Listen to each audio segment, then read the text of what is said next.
Alright, yeah, so today we're talking about changes for NBA 2K23. The reason I'm even making this video is because I recently got an invite to connect with 2K developers. So if you guys would like to have your voices heard on changes that you would like to see in NBA 2K23, please leave your comments in the comments section below. I'm going to mention some changes in this video that I would like to see happen in NBA 2K23. Hopefully you guys could do the same. If you're new to the channel, please like and share this video. Consider subscribing. Hopefully we as a community could bring some of these changes to fruition for NBA 2K23. What's good, AllCity fam? I'm AllCity, and thank you for tuning in. I would like to also mention that if you guys are looking for players to run with on NBA 2K22, join our Discord. We love to have you. If some of the changes that you would like to see are not mentioned in this video, again, leave them in the comments section below. Let's try and get this video to 222 likes. If you guys could crush that goal, I definitely appreciate it. Let's get right. The first change that I would personally like to see made in NBA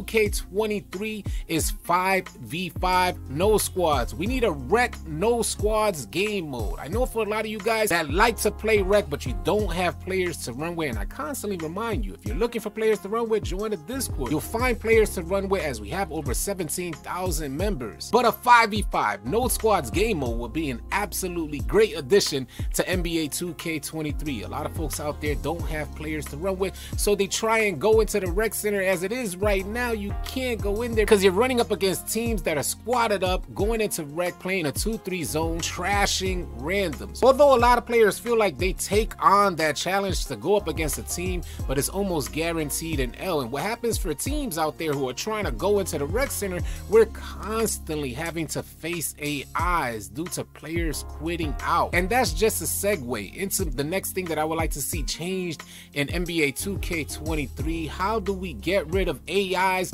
in the rec center? Especially starting out a rec game, playing against AIs is a complete nightmare. And it's not because we can't win against AIs, it's just mind-numbing. If I wanted to play AIs, I'd go into my career. I don't want to play my career. I don't want to play against bots. I want to play against other real players. So a 5v5 no squad game mode similar to the no squad 3v3 game mode at the old gym would be absolutely dope for NBA 2K23. The next thing that I want to talk about is season rewards. I don't know how you guys feel about season rewards, and let me know in the comments section below what you think about season rewards. How could 2K change up season rewards? Personally, I don't want to see my team rewards in my career season game mode. Now, I understand 2K's perspective and trying to get players to integrate from my career into my team, as my team is a heavy money maker for 2K, but I don't think it's good for the player who stays in that particular game mode. There's a difference of perspective, is that when they see a certain level that offers a my team reward, a game mode that they don't normally play, the incentive for grinding that level is diminished because there's really nothing that they're going to gain from reaching that level within the season. And ultimately what this means is that one level doesn't have the same value as another. Let me know what you guys think about season rewards.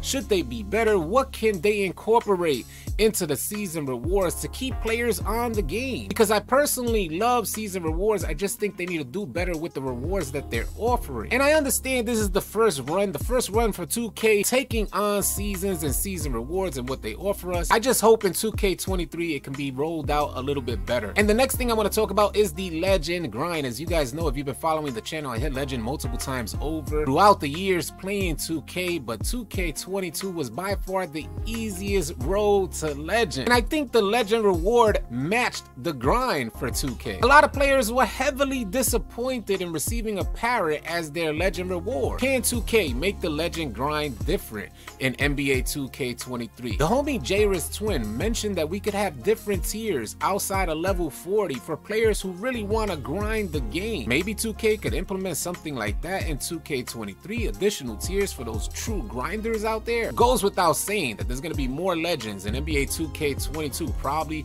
in any 2K release in history. So if you guys got ideas, let me know in the comment section below. I definitely love to hear from you. And if we get enough likes and shares on this video, I'm sure the 2K devs will hear you out as well. Another thing that I want to talk about is inflation costs on NBA 2K games. Should 2K lower the price for builds, especially considering that we're releasing games that need patches that change the way our builds actually function in a game. Should 2K allow you to respec a build if they drop a patch that changes the way that build operates or particular attributes or badges that are incorporated into that build? Let me know in the comments section below what you guys think about inflation costs, because I think a lot of players are willing to purchase these builds. They just don't like the idea of having to continuously make new builds just to play the game and compete at higher levels. And one more thing that I want to mention is boosts per game mode. I know that in certain game modes, boosts have more value than they do in another. For instance, if you're purchasing boosts and Gatorade to play in the park, you're spending a rack